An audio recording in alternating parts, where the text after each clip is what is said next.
it all broken down. Just because the same as the US dollar, this is toilet paper. That's not any different than this here. It's toilet paper.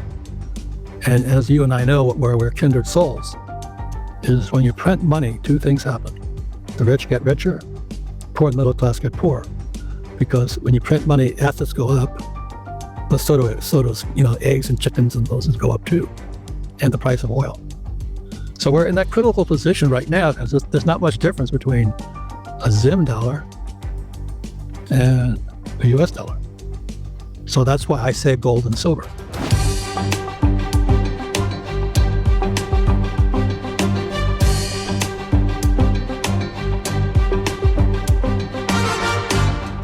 This is Little by Little with Andy Schectman.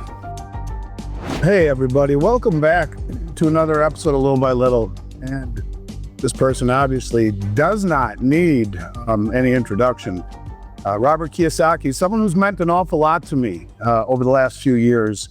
Someone I'm very grateful to call a friend, someone who I admire and thrilled to have on the show. Robert, how are you, brother? Good to see you, man.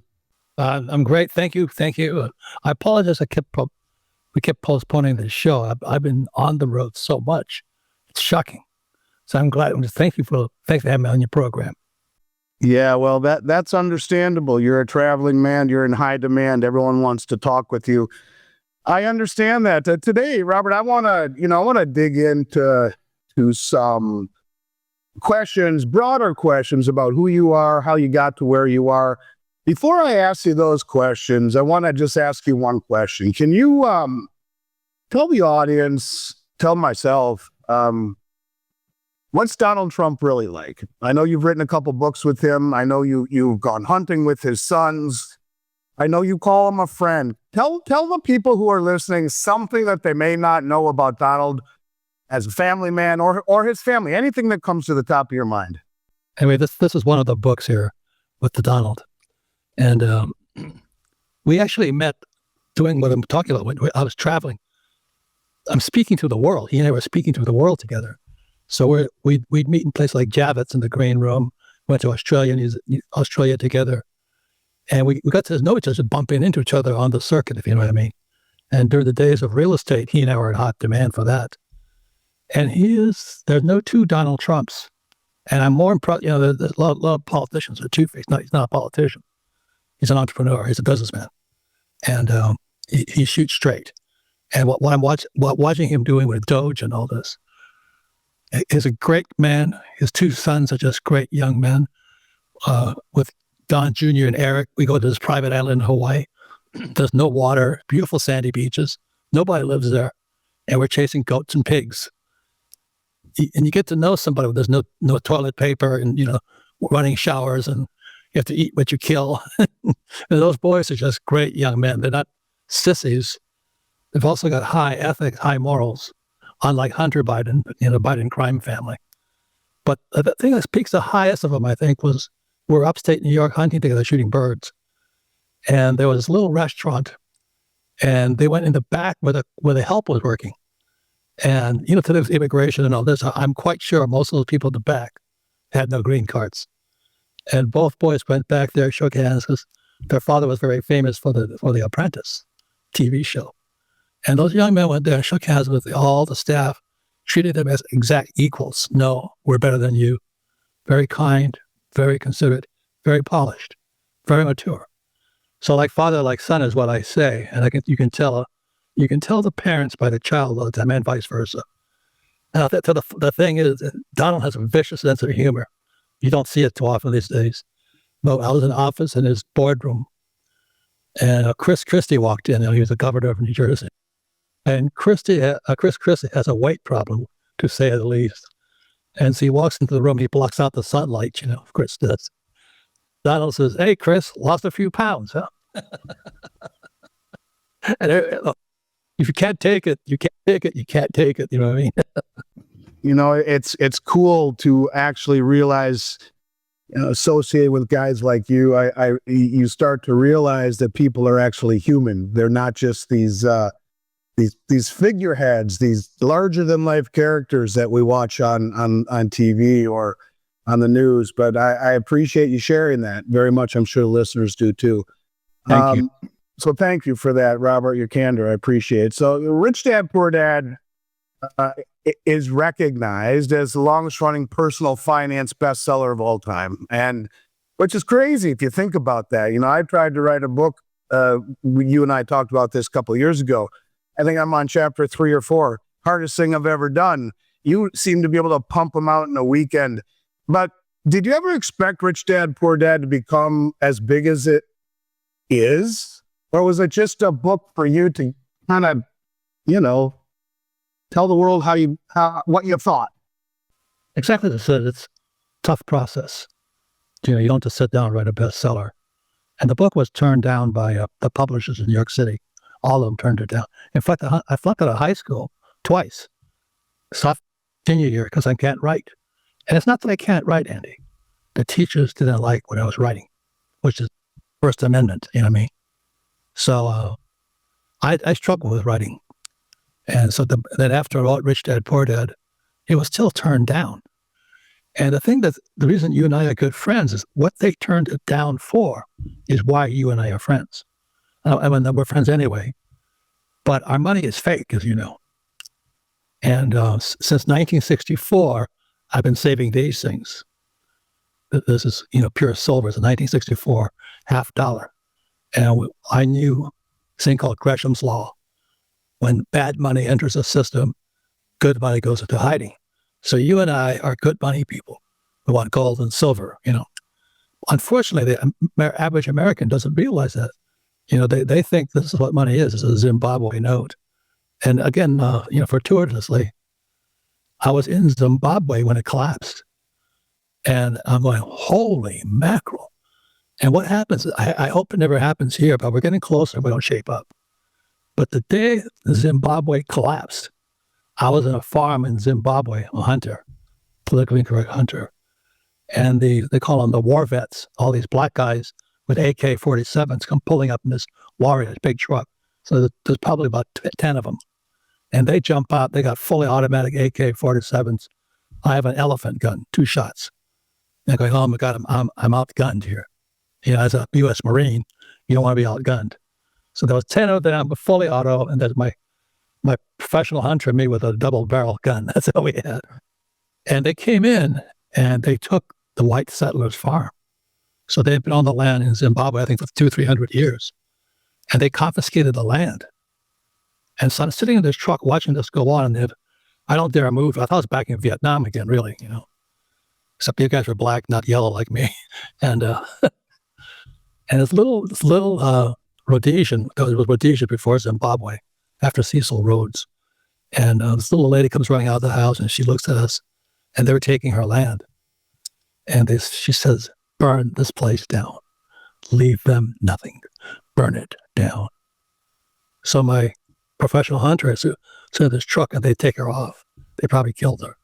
And so I'm sitting there, and my professional hunter is a white guy. He goes, his name was Colin. Hey, Colin. He says, let's burn it down. So Andy, we got torches, and we set fire to her place. And when it hit the diesel plant, there's a lot of diesel on farms. This explosion went off. And I thought I was back in Vietnam again. It all broken down just because, the same as the U.S. dollar, this is toilet paper. That's not any different than this here. It's toilet paper. And as you and I know, we're kindred souls, is when you print money, 2 things happen. The rich get richer, poor and middle class get poorer. Because when you print money, assets go up, but so does eggs and chickens and those go up too, and the price of oil. So we're in that critical position right now because there's not much difference between a Zim dollar and a U.S. dollar. So that's why I save gold and silver. Robert, that was very heavy. I've talked with you a lot of times about a lot of things, and I haven't heard that one. But actually, I could feel like I was there at that moment when you were saying that. And that's scary, to say the least. That's frightening, and still happening today throughout much of Africa. That the white farmers are being they're being killed and their farms are being taken. I can't believe you were there and witnessed that. Fortunately, you lived to tell the story. Thank God. So I think I know what you're going to say here, but after that last story, maybe not.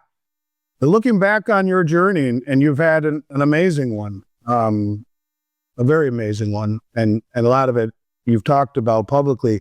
What was the most pivotal moment that, let's say, changed your financial destiny? Well, there's been many, especially with gold and silver. You know what I mean? Gresham's law: when bad money enters the system, good money goes into hiding.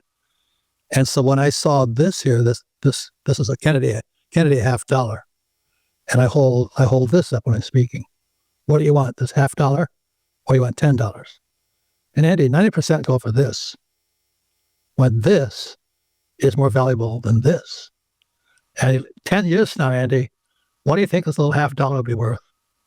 No, exactly. At the rate we're going with money creation, probably a lot more than that. Well, which kind of dovetails into the next question. What's the worst money advice you've ever heard, but that people still believe? U.S. bonds are safe. Touche. I like that. A man directly to the point. And I couldn't agree with that more. In fact, right now, especially, we owe $28 trillion in bonds that are coming due by 2028, and we only take in $15 trillion in revenue. There's a little bit of a math problem there, which would certainly support what we're saying. You know, Robert, many of the things that I talk about, one of the things I say a lot is you can't get out of the way of what you don't see coming. I owe that to you, and you learned that from, I think, Buckminster Fuller. A lot of what I've learned along the way comes from you. So you often say the rich don't work for money. But if the average person understood how money really works, what would they do differently tomorrow? What would they do? I tell people that this is a $50. It's worth 10. And I'm always going for what's real, like gold and silver or God's money. It's put here by God. Where this is toilet paper. And that's why you read Rich Dad, Poor Dad. Lesson number 1 is rich don't work for money because it's fake. And, like today, they're going to audit the Fed. I think that's kind of interesting, Andy. So they save in assets, in other words, is what you're saying. The rich save in assets and have their money working for you. Where does cash flow fit into all of this, Robert? That's a very good question because, in 2000, gold was $300. I bought my first gold. I tell this story. This is what I flew in Vietnam. Was a gunship, and I was sitting on this carrier, South China Sea. I got a letter from Rich that says, "Hey, watch out." Next thing, took the dollar off the gold standard. I had no idea what he was talking about. He says, "Buy as much gold as you can. You're in Vietnam."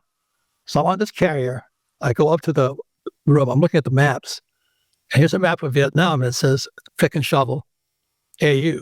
I said, "It's a coal mine. I'm going to take my rich dad's advice. I'm going to go buy some gold." So my co-pilot and I, we take off in this helicopter. And this is U.S. Marines. Marines aren't the brightest guy on earth. And there's only one problem with the gold mine. It was already overrun by the NVA. So it was now in enemy hands. And so my co-pilot and I said, "Don't worry about it. We'll get in there really quick. We'll make a killing and we'll get out of here." So we go flying behind enemy lines. We park my helicopter and we leave the co-pilot with the crew chief with the aircraft. And we take off our weapons. And we go walking through the village. And it's this big bamboo, tall bamboo village. And they're having like a swap meet. They're trading the chickens and ducks and stuff like this. And hey, we don't come as Marines. We come as capitalists. We want to buy some gold here, So where's the gold? And they point and point and point. So we go to the little shack, the little bamboo shack. There's this little Vietnamese woman behind there. Her teeth are bright red because they eat beetle nuts. And I said, "I want to buy some gold." So she brings up a little plastic vial. They look like raisins painted gold because it was real gold. And I look at my crew chief. We don't know how much it weighs. We don't know anything. And he said, "Is that gold?" I said, "I don't know. I thought you knew what gold looked like." The two of us are arguing at the window. Then I said, "I'll give you 35 because that was the price. 35. She goes, "Spot." I went, "What?" I said, "I'll give you 35. Spot." I didn't know what spot meant. So I got a spot on my shirt or something. And so then we hear this screaming and yelling. It's my crew chief. He's screaming bloody. He says, "Oh man, we're going to be POWs. We'll be at the Hanoi Hilton, you know." We go running through that village. Just remember, I kicked this duck. The duck went flying. So I was pissed off the Vietnamese. I kicked this duck. And I get back to my helicopter. And there was no Vietnamese. There was no North Vietnamese. I parked the helicopter on a rice paddy. The damn thing was sinking.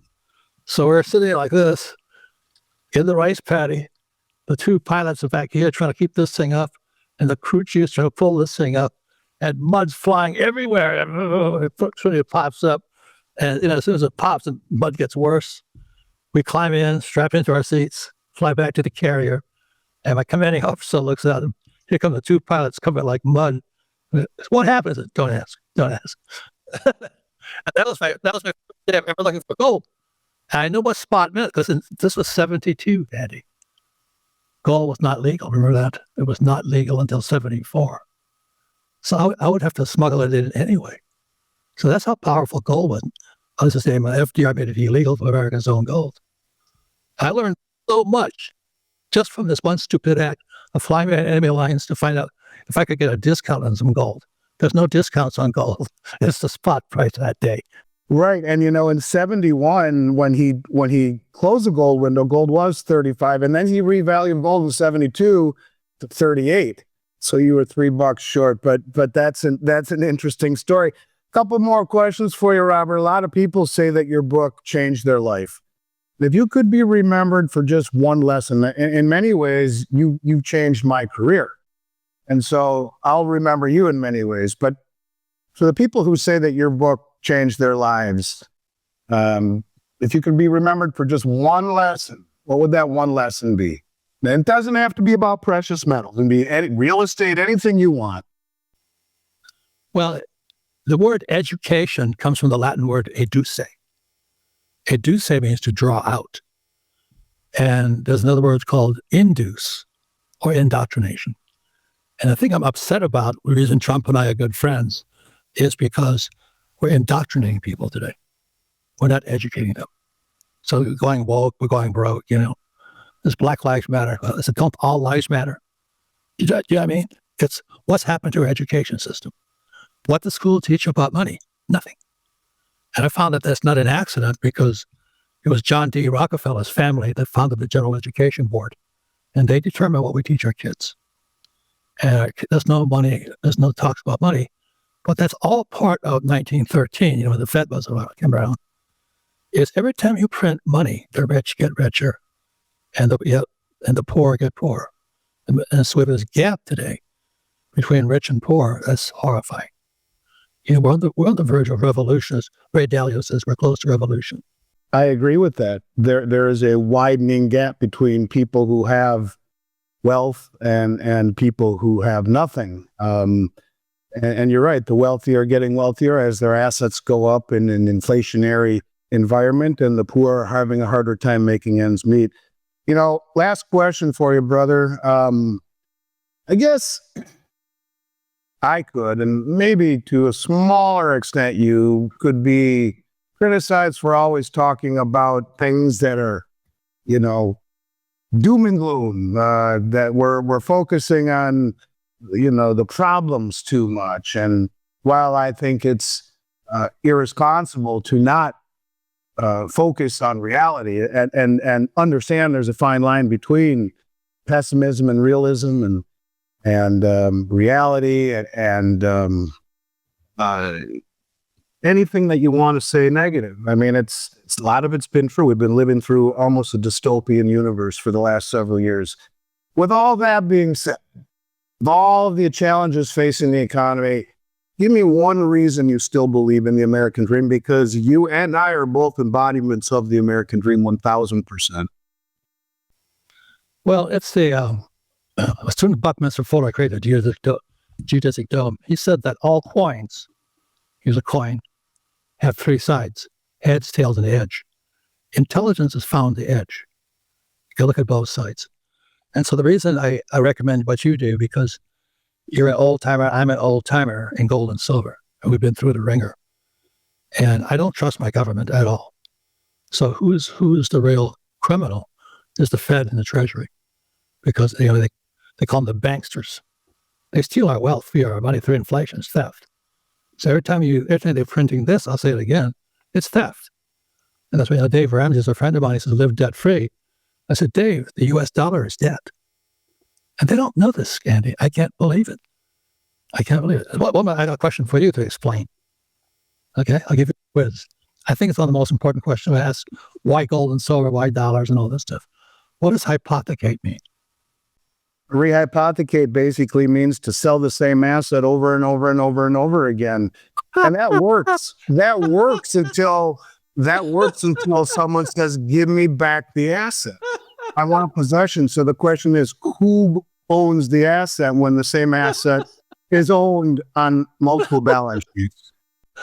I mean, this whole thing, even these and gold and silver, and they're rehypothecating gold. They were pledging. Hypothecate means to pledge. So Andy, I pledge to you, one of these, but I'll pledge it to 100 people, the same $1. And that's what our governments are doing. Yeah, and that works. That works until someone says, but I'd like the $5 bill, please. And there's only one that 100 people think they own. It's like Bernie Madoff. He ran a good shop until people said, well, we'd like our money back. And that's actually what we see happening right now in the London bullion market, where they're a T+1 settlement. You're supposed to be able to get your metal within 3 days. It's now T+8 weeks or more, because they have way more paper contracts, 90% paper, 10% physical metal. And you have people saying, well, it's time for me to get my metal. And it's creating a problem, a real problem. So I think people will start to understand what hypothecation and rehypothecation means, certainly if this trend continues very well in the near future. Yeah, and the reason it's spooky is, this is printed by the Treasury and the Fed. And they printed so many of them. I think our debt to GDP is like 135 today.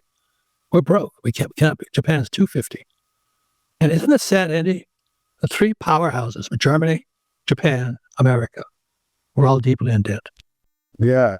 And when people realize a trillion seconds ago was 31,688 years ago, and when you factor in Medicare and Medicaid and Social Security and the government military pensions, we're about 200 trillion in debt.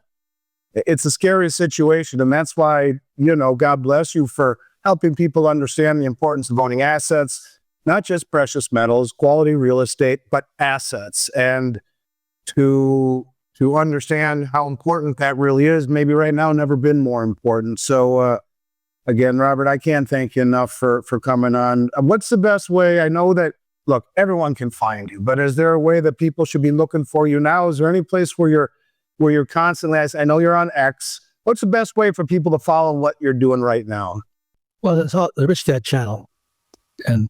But I recommend people play the cash flow board game, because the reason I learned to be a real estate investor was playing Monopoly. 4 greenhouses, 1031 tax deferred exchange, red hotels. So I own red hotels and all this stuff. But I own things that are real from the earth, like gold and silver. I don't like this stuff here. So the purpose of the cash flow game is to expand your thinking. Like there's a rat race right behind me, but there's a fast track. I started off saving, little quarters. And today I own silver mines. I own gold mines. I've taken them public on Toronto, took one public on New York Stock Exchange. And next one's going to be NASDAQ. You're the American dream, man. And I'll be honest, I think, to me, because I played your game for the first time at your conference a couple years ago, and if for anyone, but if for a young person, maybe in high school, who's trying to figure out the world, the one thing about that game that I found everyone should know is just the basic concepts of a balance sheet and of cash flow and of debt to equity, and all of these things that you so eloquently teach in this game. Really, you could argue, learning to understand a balance sheet, that's the language of business. Accounting is the language of business. Now, you're not teaching accounting in that game, but you're teaching the very, very basic premises of it, which really is the language of business. It's the language that allows you to be successful in managing your affairs, whether they be personal or running a corporation. So I couldn't agree more. I was blown away by the simplicity of it and stuff that I didn't know after being in finance for 30 plus years playing that game. It was eye-opening. It was pretty cool. But I would strongly recommend that. We'll put a link to your Rich Dad channel on the bottom here, and people can check that out for themselves. But especially for young folks, couldn't think of a better way for young people, far better than Monopoly, to learn just how important cash flow and a balance sheet is, and keeping your finances in order.